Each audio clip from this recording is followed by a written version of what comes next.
I'll have a slight update.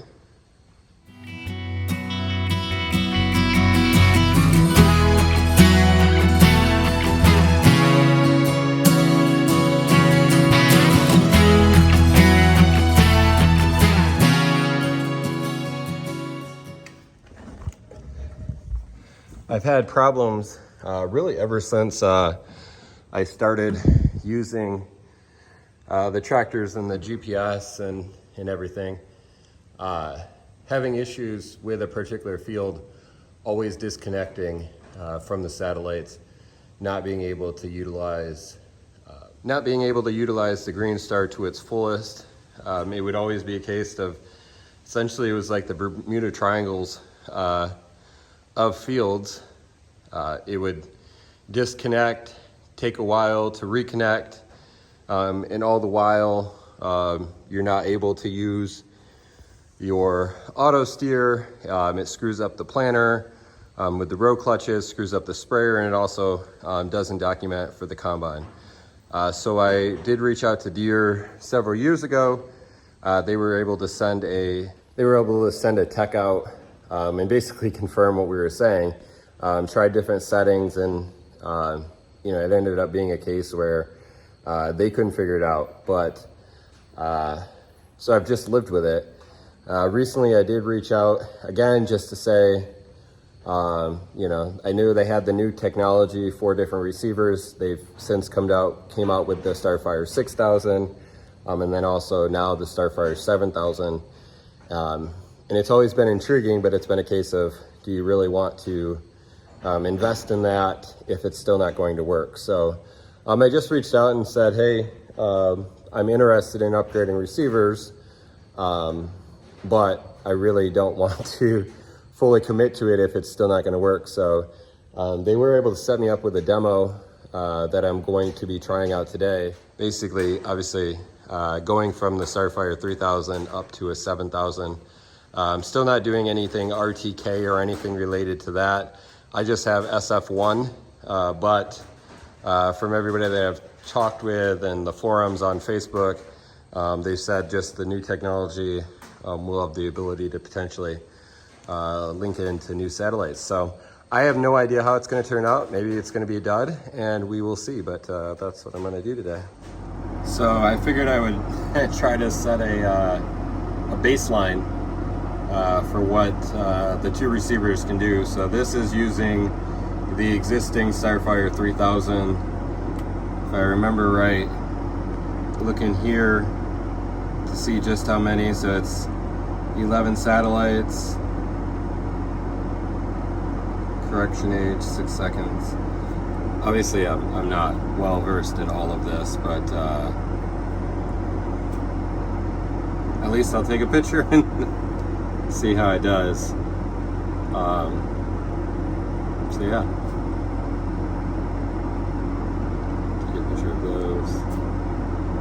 Okay, 11 to 13 satellites, so we'll see what this 7000 can do.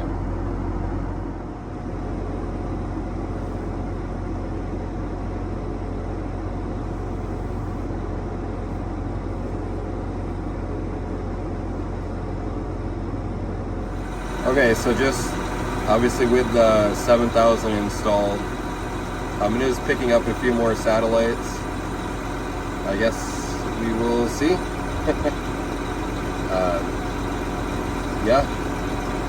We'll drive it over to the field that it has the issues and see what it does. Make it impossible to justify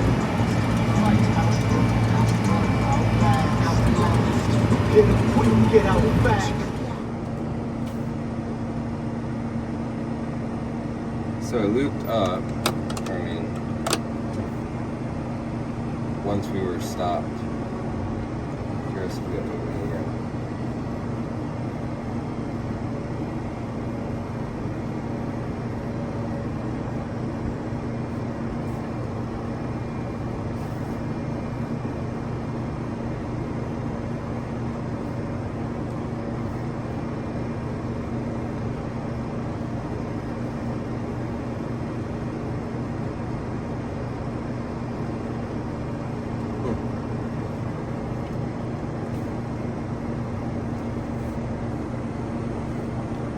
That's good. Mm-hmm. That's the...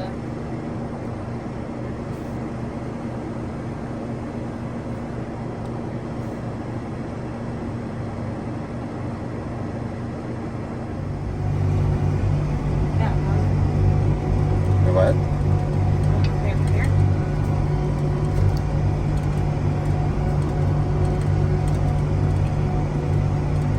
Yeah, I mean, it always has disconnected right here, so.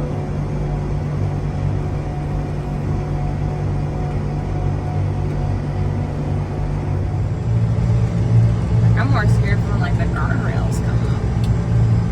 So what I do is take that center emblem Yeah. on the hood, run it right down to white. I know, but then I feel like I'm freaking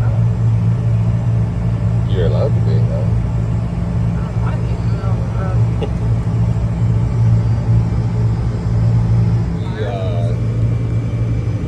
It's not like we were blocking them from crossing. It does help a little bit too in terms of like tire wear. To be on the road.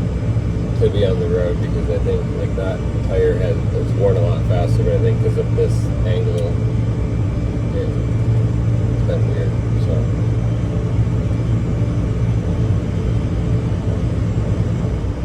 I can't say I've ever really ridden on this one. It's not comfy at all. It doesn't have any bounce to it. So when you hit a bump, you like hit a bump.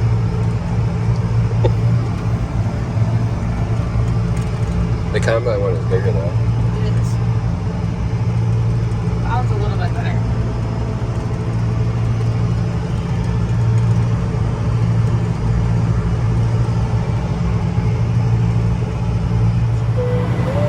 So once I start to get to the top of the hill, go down. I'll say when you start. Yeah. I'm just going down on the throttle first. Yep.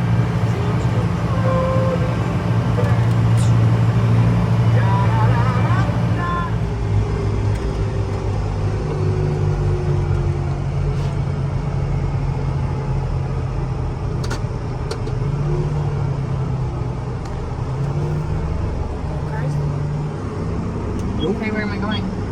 By the Explorer. Okay, actually, oops. Push your clutch in. Push that in all the way, and then actually use your other foot for the brakes. Yeah, perfect. Okay, now take this one while your foot's still on the thing. Push this one all the way. You put it over, and then down into park, and then over left. And then now you can. Bring this down? Yep. And then, which foot first? Doesn't matter. It's out of gear.